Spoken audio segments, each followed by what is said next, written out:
다음은 후보자의 모두 발언을 듣도록 하겠습니다. 후보자께서는 발언대로 나오셔서 인사해 주시고 모두 발언을 해 주시기 바랍니다. 인사청문회법 규정에 따라서 모두 발언은 10분의 범위로 제한되어 있다는 점을 말씀을 드립니다. 존경하는 이종배 위원장님을 비롯한 인사청문 특위위원님, 바쁘신 의정활동 중에 저의 인사청문회를 위해서 수고를 아끼지 않으신 위원장님과 위원님들께 존경과 감사의 인사를 드립니다. 부족한 저를 총리로 지명해 주신 대통령님과 큰 기대와 관심으로 청문회를 지켜보시는 국민 여러분께도 감사의 인사를 드립니다. 빛의 혁명을 통해 출범한 이재명 정부 첫 국무총리로 지명되어 이 자리에 섰습니다. 제겐 큰 영광이 아닐 수 없습니다. 하지만 지난 겨울 한파와 눈보라에도 굴하지 않고 국민 주권과 민주주의를 지켜주신 국민 여러분의 기대에 부응하고 역사적 소명을 다해야 한다는 무거운 책임감이 더 크게 느껴집니다. 저는 총리로 지명된 이후 지난 20여일 동안 한편으로는 청문회에 성실히 임할 준비를 하면서 다른 한편으로는 새 정부가 어떤 방향과 속도로 일해야 하는지를 고민하고 성찰하는 시간을 가졌습니다. 그것이 정책 청문회를 준비하는 성의 있는 태도라고 믿고 쉼 없이 학습에 임했습니다. 오늘 위원님들께서 주시는 모든 질의에 성실히 답변 드리면서 제 정책적 비전과 구상도 함께 점검받는 시간이기를 희망합니다. 존경하는 청문위원 여러분, 대한민국은 지금 안팎으로 총체적 위기 상황에 직면해 있습니다. 12.3 불법 개혁의 부정적 여파는 정치, 경제, 사회, 외교, 안보, 문화 등 모든 분야에서 여전히 이어지고 있습니다. 대외적으로는 복합경제 위기, 공급망 재편, 중동 정세 불안 등 급변하는 국제 정세가 우리 경제와 외교 안보 전반에 큰 부담으로 작용하고 있으며 국내적으로는 민생 경제 어려움 극복과 정책 신뢰 회복, 사회 갈등 완화 등 구조적 과제들이 산적해 있습니다. 슈퍼 복합 넛크래커 상황 속에서 IMF 상황 때보다 더 힘든 총체적 위기 상황이 올 수 있다는 우려가 현실로 다가왔습니다.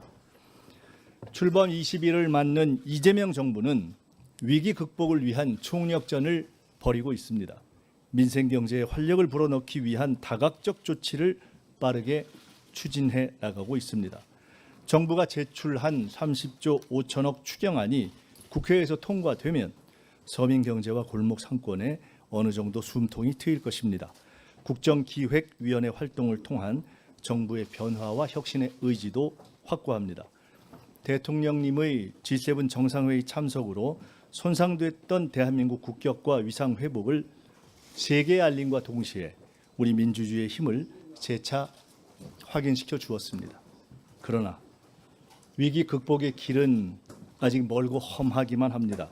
특히 새 총리와 장관이 임명되지도 않은 상황에서 대통령님의 고군분투만으로 정부가 운영되고 있는 안타까운 상황이 지속되고 있습니다. 속히 정부가 제자리를 찾고 제 역할을 다할 수 있도록 해야 합니다. 인수위 없이 맨바닥에서 맨손으로 시작한 정부가 빠르게 대한민국을 안정적 궤도로 올려놓기 위해서는 여야를 비롯한 정치권의 협조가 꼭 필요합니다. 오늘 이 청문회가 정부의 조속한 안정과 출발을 위한 시작점이 되기를 바랍니다.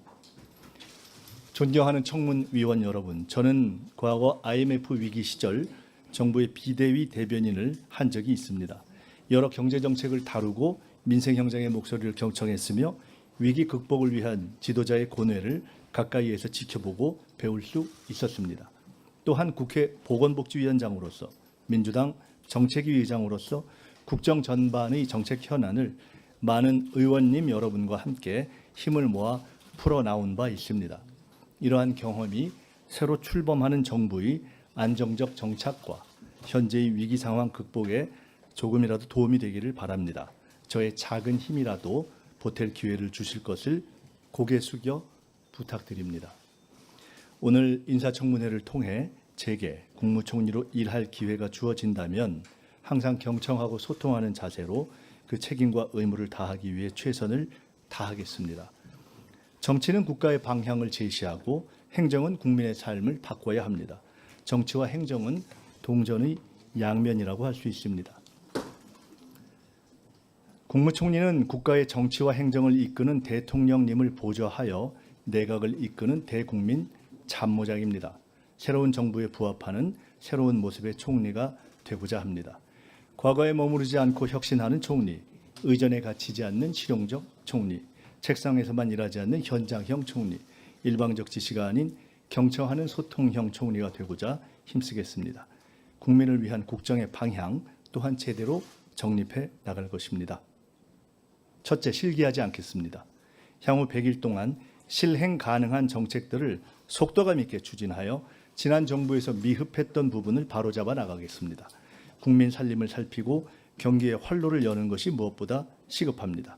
고물가와 불경기로 어려워진 민생 살리기부터 시작하겠습니다. 둘째, 우선순위를 명확하게 하겠습니다. 현재 우리 앞에 당면한 위기의 실체와 근원이 무엇인지 명확히 파악하고 정확한 진단과 대처를 통해 우선순위에 따른 해결 방안을 모색해 나가겠습니다. 셋째, 대한민국 미래를 위한 성장 동력을 마련하겠습니다. 강력한 규제 혁신, 과감한 투자를 통해 AI, 반도체, 바이오 등 첨단 산업을 육성하고 향후 대한민국의 먹거리를 마련해 나가겠습니다. 넷째, 사회적 대화 모델을 구축해 나가겠습니다. 국민주권 시대에 걸맞게 국민 참여와 소통의 장을 확대하고 이를 제도화해 나가겠습니다. 존경하는 이종배 위원장님과 위원님 여러분, 이 청문회는 저 한 사람에 대한 자격 검증이자 동시에 새 정부가 국민 앞에 제대로 서기 위한 준비 과정입니다. 국민은 지금 빠르고 유능한 정부, 소통하고 책임지는 정부를 원하고 계십니다. 국가 위에서 충성하겠습니다. 정부 안에서 책임지겠습니다. 국민 곁에서 경청하겠습니다.